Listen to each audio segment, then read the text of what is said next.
구독자 여러분, 안녕하세요. 저는 서울에 거주하고 있는 올해 32살 여성입니다.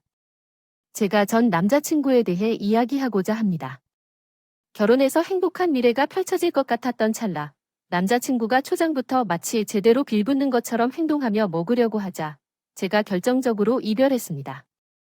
이제 제가 전 남자친구의 어처구니 없는 이야기를 들려드리겠습니다.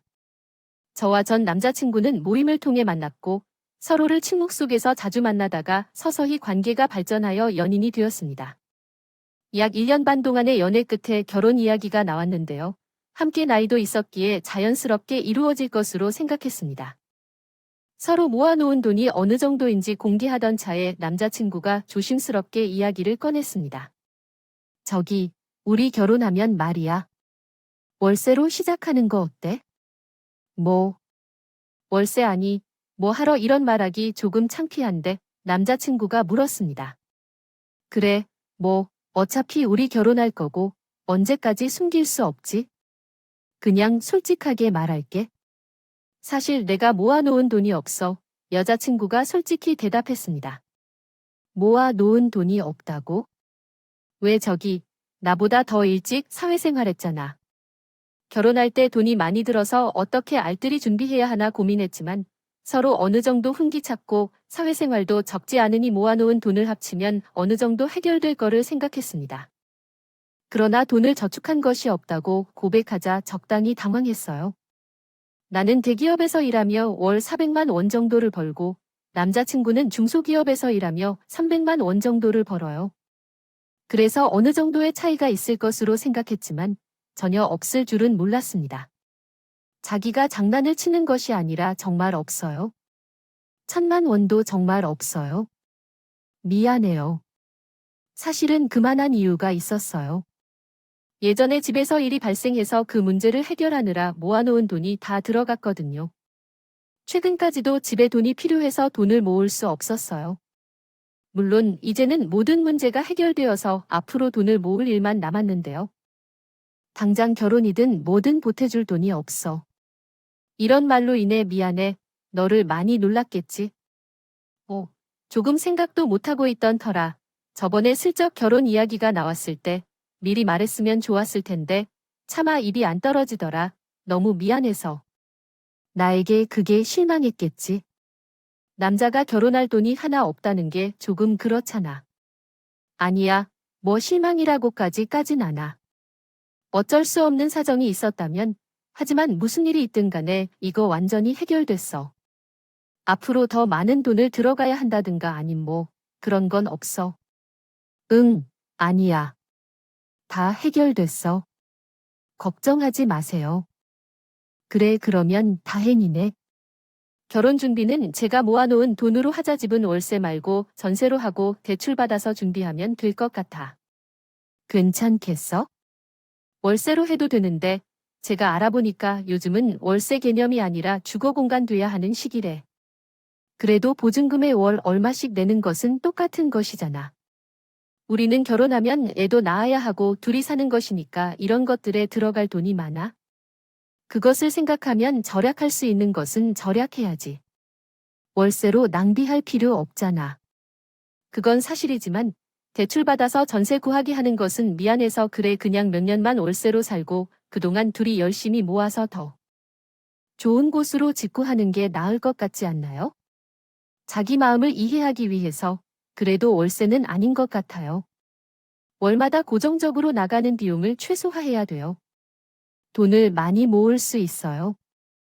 대출은 너무 걱정하지 마세요. 이자가 저렴해서 빌릴 수 있으니까 나중에 집을 사실 때 도움이 돼요. 전세 자금을 빌리는 건 가짜가 되니까 매달 이자만 내면 될 거예요. 그래요. 이해했어요. 그럼 내가 하라는 대로 할게요. 나보다는 더 똑똑해서 잘할 거예요. 아무튼 다시 한번 미안해요. 앞으로 결혼 준비하는 것에 있어서 내가 더 열심히 할게요. 돈으로 보탬을 주는 건 좋지만 현실적으로 어려워서 굳이 그렇게 할 필요가 없어요. 같이 준비하면 돼요. 나한테 너무 미안해하지 마세요.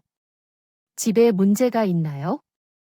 어쩔 수 없는 일이 생겼잖아. 이해해줘. 그래서 나한테 미안해하거나 마음 무거워하지 말아줬으면 좋겠어. 돈은 그저 둘이 열심히 모으면 되는 것이야. 그렇지 않니? 그런 말을 해줘서 고마워. 우리 자기, 너 정말 최고야. 예전부터 나는 남자의 능력을 우선시하지 않았어. 돈은 둘이 함께 벌면 얼마든지 될 수 있다고 생각해.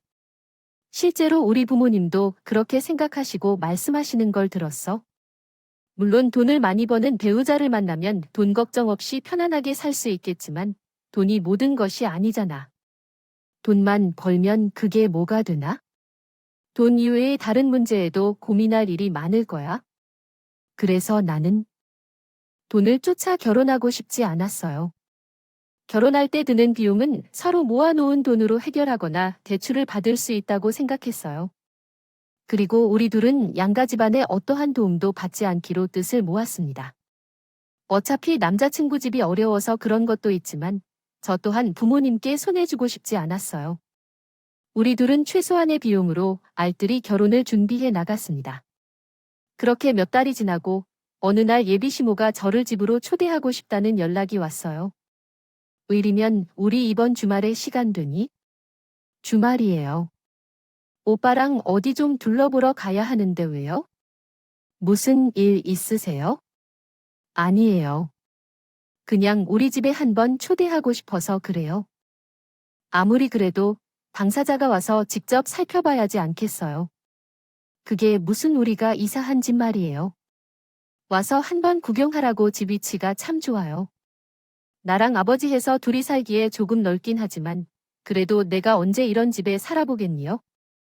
기분도 좋은데 다 같이 모여서 맛있는 식사를 함께 하면 좋겠죠.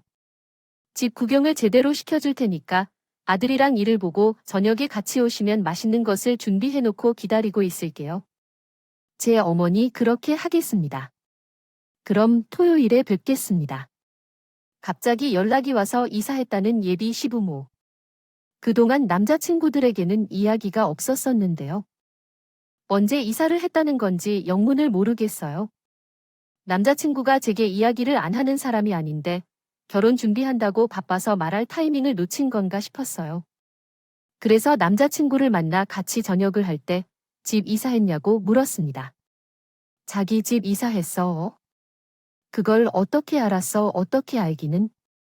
낮에 어머니께 전화 왔어. 이사했으니 주말에 와서 같이 저녁 먹자고. 기분 되게 좋으신 것 같던데. 막 신나서 같이 마시는 거 먹자고 초대하시더라. 아, 그래 우리 엄마도 참 그렇게 좋으신가. 이상한 집이 좋은가 봐 자기 어머님. 그렇게 좋아하시는 목소리 처음 듣는 것 같아. 뭐, 어떻게 하다 보니까 좋은 집으로 이사하게 됐어. 엄마가 원래 전원주택에 사는 게 로망이시거든. 그래서 괜찮은 전원주택으로 이사했더니 아이처럼 신나하시네. 그래, 좋아하실 만하네. 전원주택이면 좋지. 그런데 갑자기 이사는 왜 한 거야? 그것도 전원주택으로 집은? 무슨 돈으로 마련한 거고? 자기도 알잖아. 우리 집은 월세인 거. 그동안 월세 내면서 살 때 돈 아까운 거라 생각 못 했어. 어차피 나갈 돈이라 생각해서 그런가? 그냥 전약 내면 된다 생각했거든. 그런데 자기랑 결혼 준비하면서 생각이 바뀌더라. 월세로 나가는 돈을 우습게 여기면 안 된다고. 뭐, 우리 집이 워낙 후져서 월세로 내는 비용이 그리 많이 들지 않아서 더 경각심이 없었나 봐. 그런데 이제는 줄일 수 있는 거 줄여보려고. 나 결혼하면 집에 돈 못 보태고 엄마 아빠 둘이 생활하셔야 하는데 돈 나갈 거 최소한으로 없애놔야지. 마침 친가에서 보태주신다고 해가지고 큰맘 먹고 이사하게 됐어. 그렇구나. 친구 쪽 잘 사시나 봐. 전원주택. 만만치 않은데. 우리 집보다는 잘 사시나 봐. 아무튼 주말에 집에 가서 같이 저녁 먹을 거지. 그래야지. 어머님이 좋아하시는 분위기 맞춰 드려야지. 저는 흔쾌히 수락하여 주말에 남자친구와 함께 결혼 박람회장을 들렸다가 이사를 했던 시댁집으로 향했습니다. 서울 외곽 지역이어서 그리 멀지 않았어요. 차에서 내려 남자친구가 가리키는 곳을 쳐다봤는데 예상했던 것보다 꽤 큰 전원주택이었습니다. 어머니, 저 왔어요. 아이고, 왔니? 슬슬 밥 먹을 시간이 돼서 언제 오려나 전화를 걸려던 참이었는데 딱 맞춰서 도착했습니다. 그나저나 집이 참 좋아요. 처음 보자마자 놀랐다니까요. 집이 정말 잘 찾아진 것 같아요. 위치도 딱이고 특히 저 넓은 마당이 참 좋은데요. 맞아. 나도 처음 여기 왔을 때 너와 비슷한 생각이었어. 한 번 봤다고 마음에 들었으니 먼저 들어와 주세요. 밥을 차리는 동안 천천히 집을 구경하고 있어요. 어머님이 계셔서 예비신란을 거리며 주방으로 다시 들어가셨고 저는 간단히 옷을 정리한 뒤 본격적으로 집을 구경하기 시작했습니다. 마당도 넓고 집안도 참 넓었어요. 서울 외곽이라고 해도 이 정도면 한두 푼의 가격이 아니겠구나 생각했습니다. 그래서 구경하는 동안 감탄하면서도 부러워하는 마음이 들었어요. 아직도 구경하고 있는데 보면 볼수록 이사를 잘 한 것 같아요. 어머님은 왜 그렇게 좋아하셨는지 이해가 돼요. 나도 이렇게 좋은 집이면 신나서 막 집들이를 하고 싶어져요. 막 부러운 게 있지? 부러워. 자기도 이런 집에서 살고 싶구나. 아파트를 더 좋아하는 줄 알았는데, 에이, 아무래도 전원주택이 더 좋지. 아파트에서는 층간소음으로 얼마나 스트레스를 받는데, 여긴 그런 게 하나도 없잖아. 애들 키우기도 딱 맞고, 이참에 우리도 대출을 풀어서 전원주택을 얻을까? 이 집보다 작은 평수로 친가 쪽 분이 돈을 빌려주셨다고 했지. 이 집 얼마야? 글쎄, 나도 모르겠는데 어른들끼리 준비하신 거라. 그래, 그럼 어머니께 여쭤봐야겠네. 뭐하러 이 집이 얼마인지 그렇게 궁금해? 대략적인 시세가 어느 정도인지 궁금해서 그렇지. 나도. 작은 평수의 전원주택에 살고 싶다. 그것은 우리가 별도로 알아보면 되는 일이다.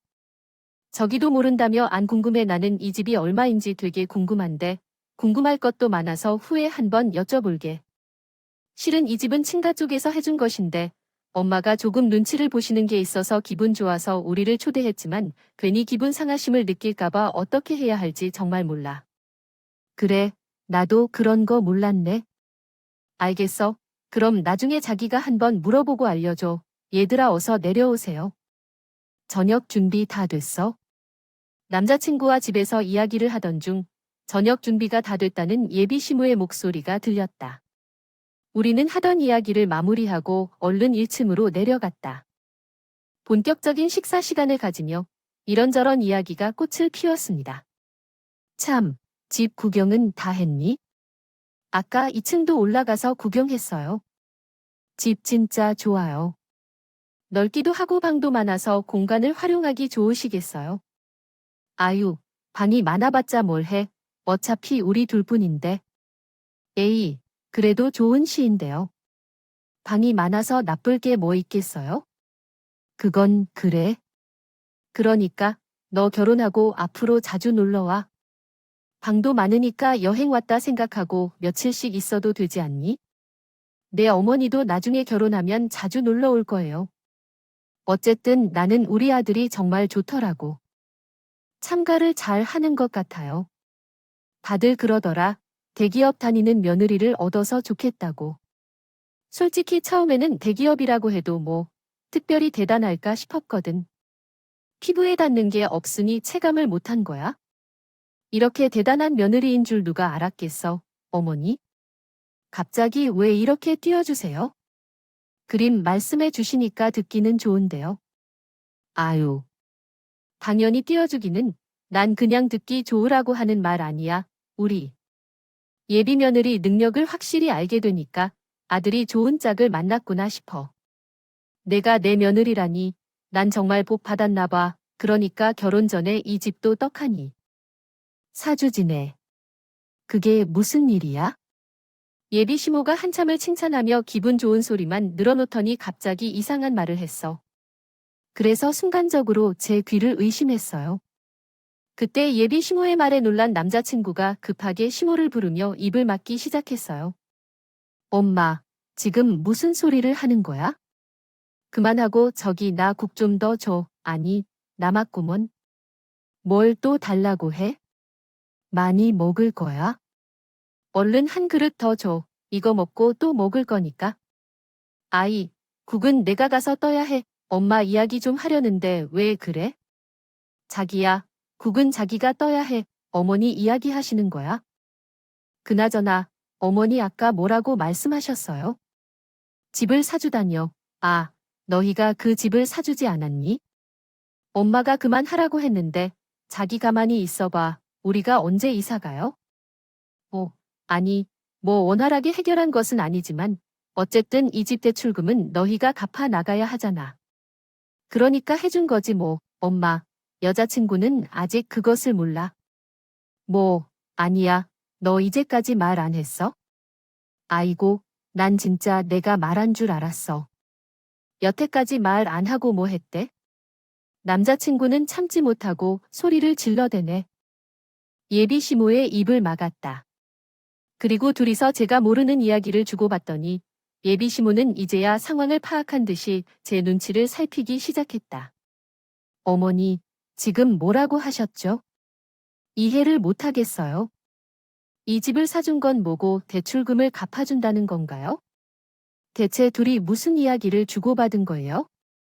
자기야, 그게, 자기는 빠져 있어. 어머니께 직접 들으러 갈게. 아니야, 내가 이야기할게. 나한테 말 안 하고 뭐 소개라던 거야? 내가 그런 자기 말을 어떻게 믿고 들어? 차라리 어머니께 들을래. 그러자 어머니가 다 설명해 주세요. 대체 저한테 무슨 말을 하신 건가요? 아, 왜 그래? 내가 다 설명해 준다니까. 우리 나가서 이야기해 볼까? 처음부터 끝까지 다 말할 테니까. 아까 빠뜨릴 뻔했잖아. 어머니께 직접 말씀 듣는다고 했어. 어디서 이야기해 주세요, 어머니. 이런 거 뭐예요? 아니, 뭐, 아까 들었잖아. 이 집 대출금은 너희가 갚아 나가는 거라고 했어. 저희가 왜 그러죠? 언제 우리가 그런 약속을 했나요? 이 집 대출금이 어디 있어요? 친가 쪽에서 대신 도와주신 거라면서요. 그렇다면 이 집을 대출받아서 사셨다는 건가요? 친가 쪽에서 도와줬다고요? 이 집 가격이 무려 10억이라는데 미칠 만큼 말도 안 되게 도와줘야 된다는 거예요. 이거 뭐래요? 예비 시모의 10억 원이라는 말에 저는 놀라 자빠지는 줄 알았습니다. 기합하고 놀라서 팔짝 떨었으니 당연히 남자친구를 포함한 모두가 당황했고 저를 쳐다봤어요. 그리고 얼마 되지 않아 남자친구가 제 손목을 잡고 나가자며 끌었습니다. 우선 나가서 다 설명할 테니까 라고 말하며요. 몰라. 10억 원이라니 말이 되나? 신혼집을 못 사서 전세 대출을 받아야 하는 상황에서 우리가 왜 10억 원을 갚아야 하는지 기가 막혀서 소리를 질렀고 남자친구는 시부모님 눈치를 보며 쟤를 억지로 끌고 나갔습니다. 그리고 우린 차를 타고 조용한 공원으로 이동했어요. 가는 동안 예비 시모의 말이 전부 사실인가에 대해 남자친구는 날 속이고 있을 거라고 생각했습니다. 남자친구와 공원에 도착했을 때 그는 근처 편의점에서 따뜻한 커피를 사다가 제게 건네며 말했다. 우선 이거 마시면서 좀 진정해. 자기가 궁금해하는 거 다 설명해 줄 테니까. 됐어. 어제 해명부터 해봐. 나 몰래 어머님과 무슨 사고 친 것 같은데 어떠한 거짓말도 하지 말고 솔직하게 다 말해. 만약 여기서부터 속이려고 하면 진짜 가만 안 있어. 안 속여. 사실대로 다 말할 거야. 진작 털어놓아야 하는데 미안해. 내 생각에는 자기한테 말할 적절한 타이밍을 보고 있었어. 그냥 말하면 싸움만 날 것 같고 미안해서 결혼하는데 돈 한 푼도 안 부탁하는 내가. 자기에게 이런 말을 하는 것은 얼마나 뻔뻔한 일인지 나도 잘 알아요. 그래. 변명하지 말고 사실만 말해. 알겠어. 안 할게. 우선 그 집은 친가 쪽에서 도와준 게 아니라 대출을 받아서 샀어. 사실대로 대출을 받아서 집을 샀다고 말하면 되는데 왜 나에게 거짓말을 했어? 친가 쪽에서 도와줬다는 거짓말을 왜 한 거냐고. 그냥 너무 뻔뻔해서요. 결혼 준비하는데 한 푼도 안 내고 대출을 받아 집을 샀다고 말해? 나는 그렇게 나빼 보이는 사람이 아니에요. 자기에게 계속 미안하다고 하는 것을 느끼지 못해.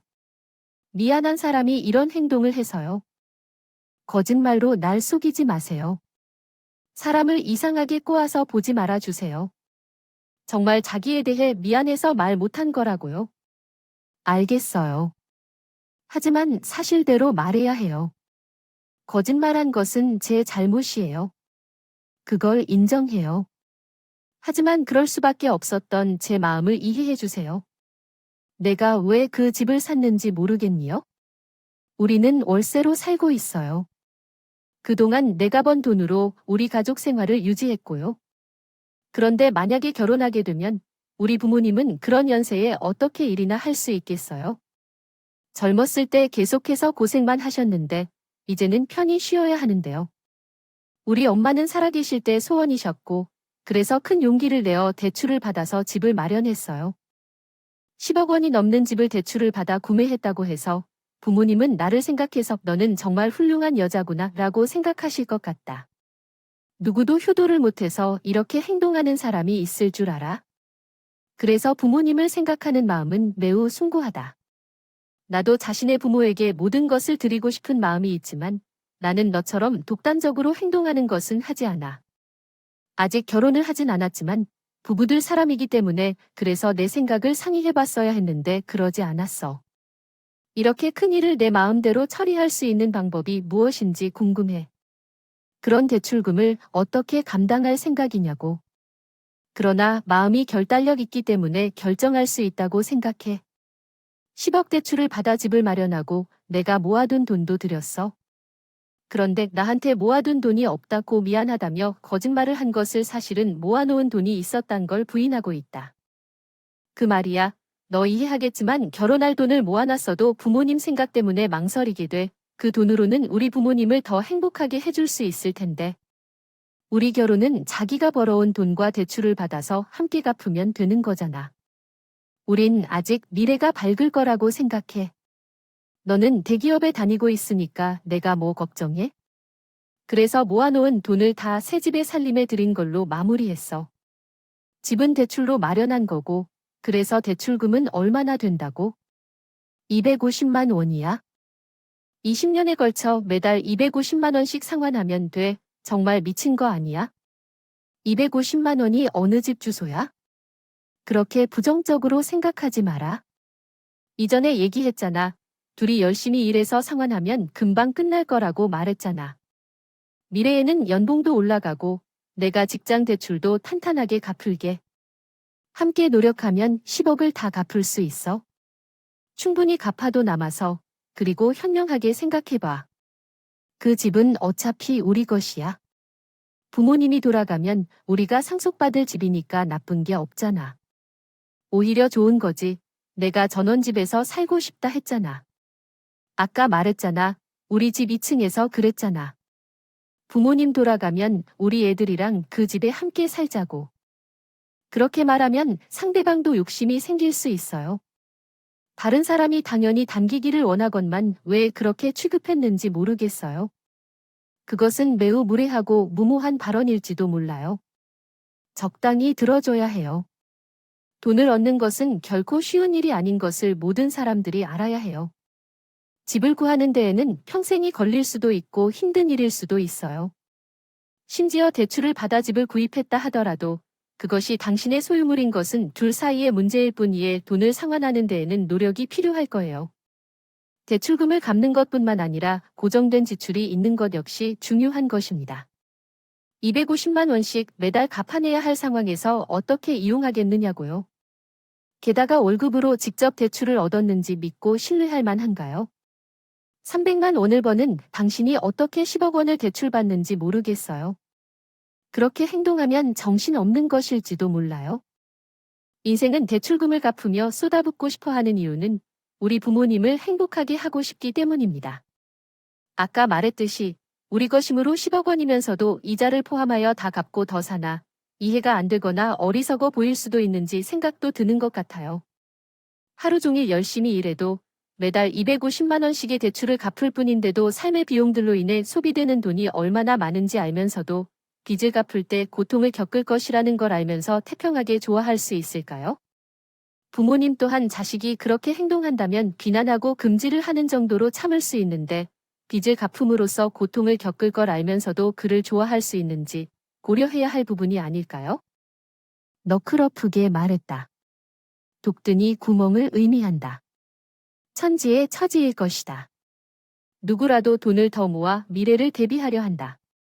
그런데 너는 부었느냐? 왜 그런 생각을 했지? 그럴 바람에 누구든지 함께 갚자고 하는 걸 보니 난리야? 내가 머리에 총 맞은 것 같다고 말했어. 자기야, 시끄러워. 더 이상 얘기해도 내 속이 터질 것 같아. 여기서 끝내자. 뭐, 너 그 말이 어디를 가리키는 건지 잘 알아? 내가 무슨 의도로 말한 건지 알잖아. 결혼할 마음 없어졌다고? 솔직히 결혼 준비하면서 모은 돈이 없다고 했을 때 난 너 때문에 실망하지 않았어. 오히려 이해했지.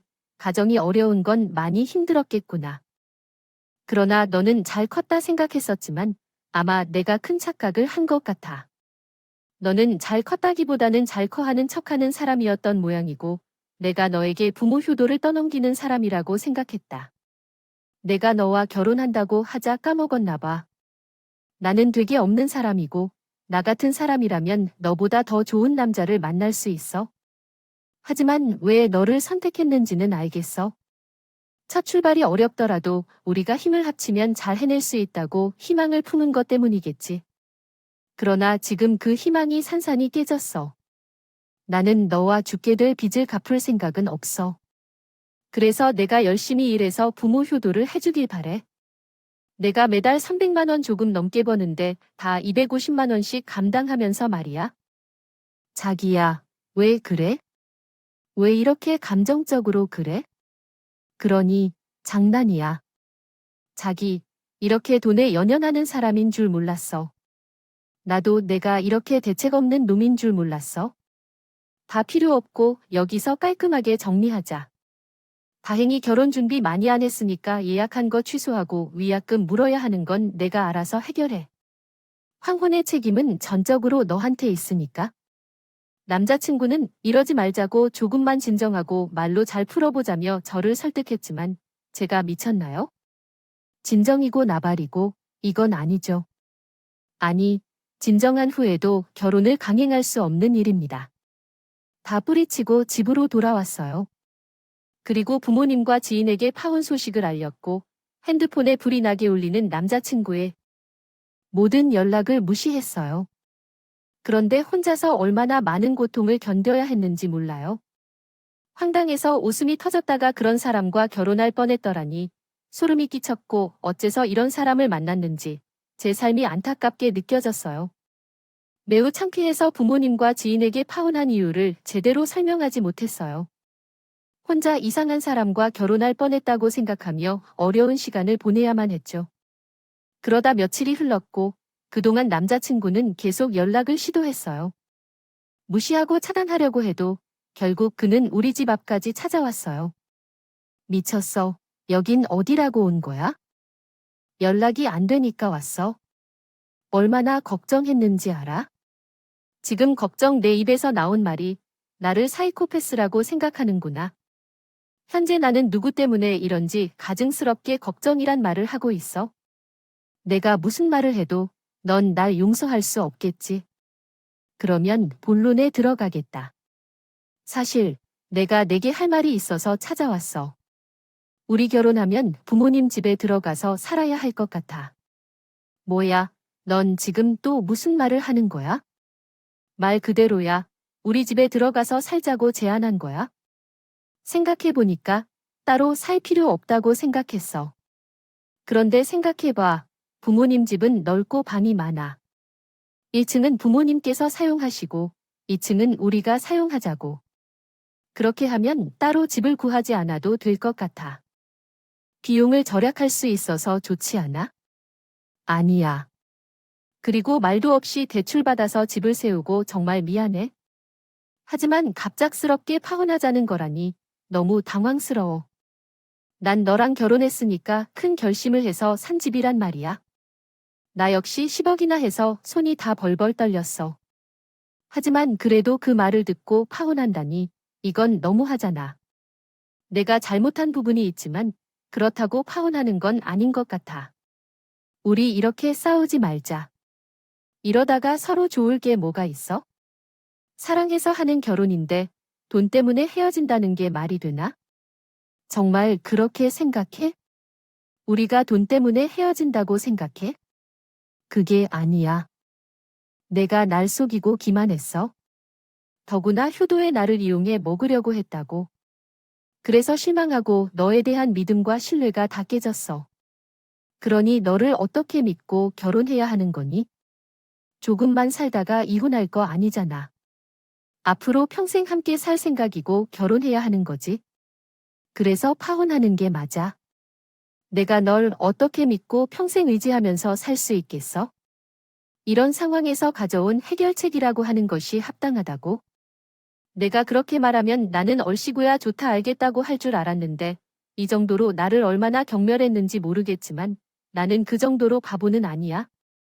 그따위 말에 홀려 결혼하는 호구는 아니란 거야. 너랑 같이 죽어라 빚을 같이 갚을 마음은 더더욱 없어. 그러니까 다른 사람을 찾아 나에게 이러지 말고 너 진짜로 나랑 이별할 거라고 했잖아. 미안하다고 사과했는데. 앞으로 어떻게 살면 좋을지 나름대로 고민해서 학교를 하자고 말한 건데 그걸 또 그렇게 꼬아서 들어. 그래서 지금 내가 많이 혼란스러운 거야? 잘 알아.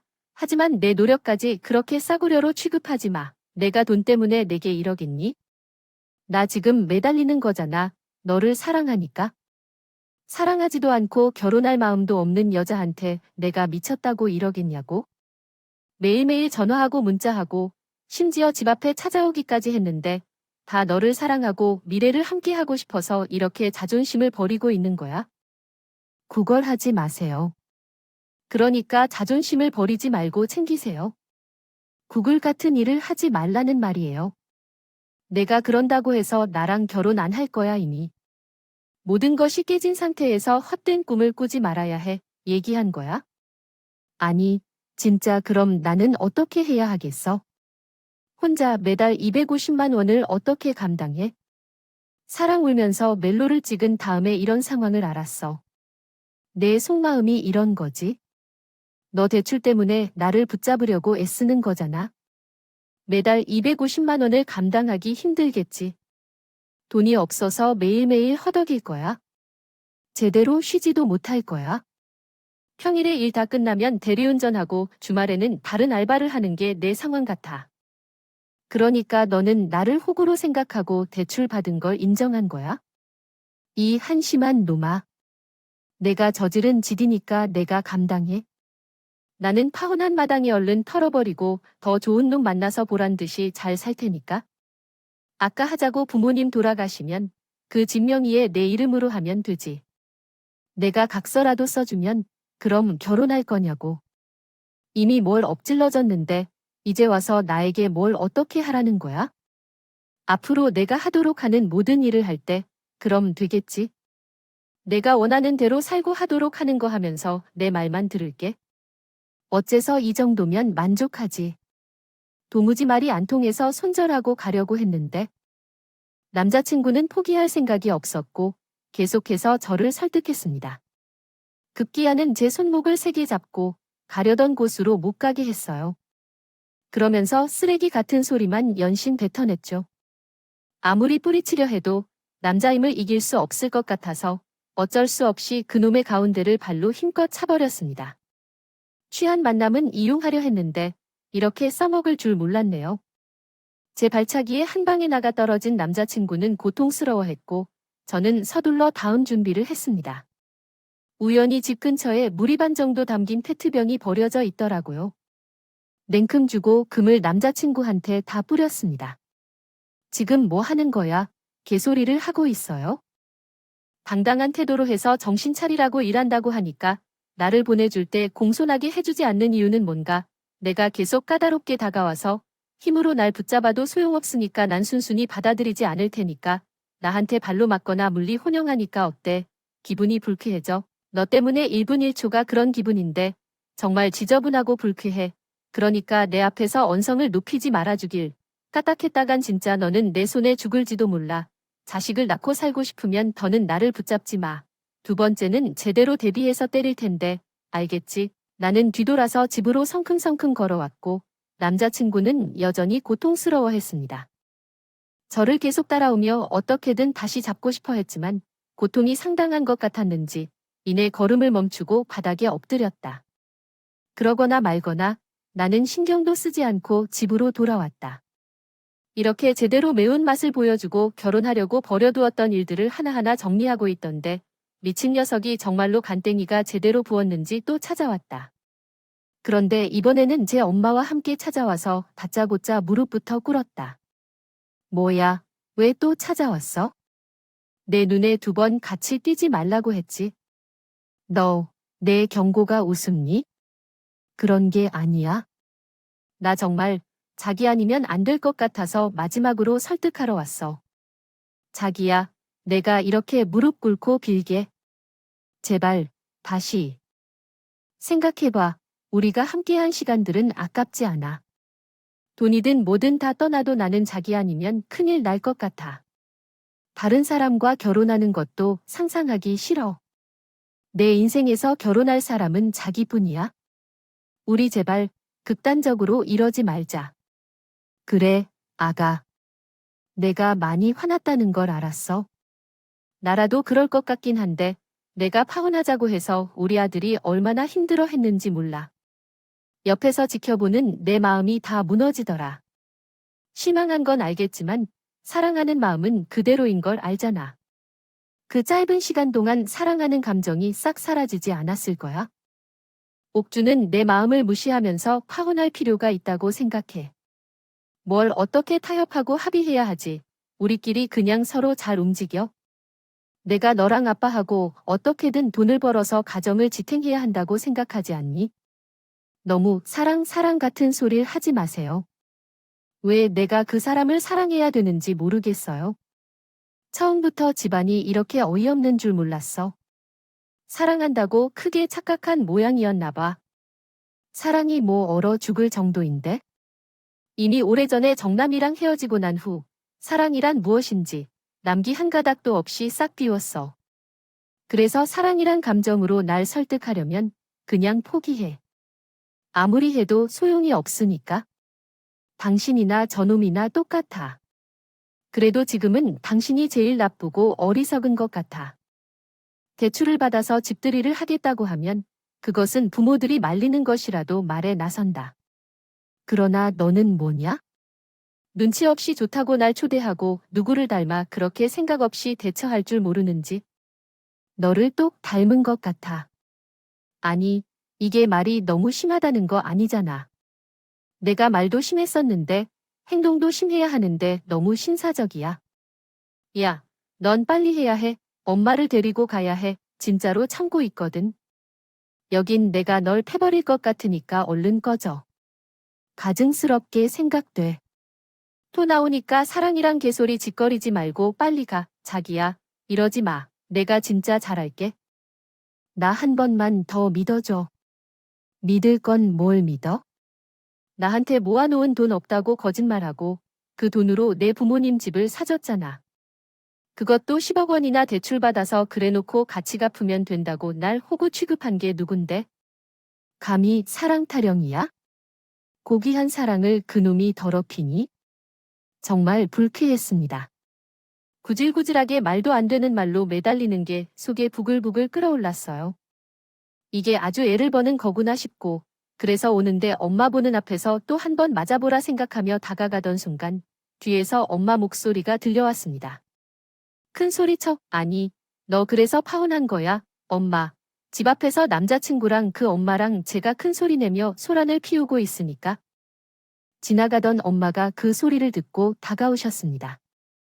그러자 우리는 대화를 모두 들을 수 있게 되었고 그동안 창피해서 황혼한 이유를 제대로 밝히지 않았습니다. 그렇게 커밍아웃을 하게 되었네요. 아무튼 모든 사실을 알게 된 엄마는 부글거리는 표정으로 남자친구에게 달려들었고 기세 좋게 머리털을 잡아 흔들었습니다. 왜 내 장모야? 내가 뭔데 내 딸을 호구로 생각해? 내 귀한 딸을 왜 그렇게 힘들게 하냐 이 말이야? 거짓말한 것도 모자라서 내 딸들은 내가 빌린 돈을 확 뿌려 살라고 이 미친놈. 오늘 내 손으로 아주 죽어버려. 엄마는 손에 더욱 힘을 주었고 그 때문에 남자친구의 비명은 더욱 커져갔습니다. 혹시라도 엄마가 혈압이 오를까 걱정되어 간신히 둘을 떼어놓았습니다. 그러자 남자친구와 남자친구 엄마가 우리를 피해 쏜살같이 도망갔습니다. 그 이후 한동안 부모님은 저에게 별 말씀을 안 하셨죠. 물론 속상하셨겠지만 낙담하지 말라고 더 좋은 사람을 만날 수 있으니 미련까지 다 털어버리라고 응원해 주셨습니다. 그래서 더 아무렇지 않은 척 웃으며 살고 있죠. 솔직히 미련 같은 건 없었어요. 하지만 인생에 관한 회의감은 살짝 있습니다. 물론 금방 털고 일어날 정도긴 하지만요.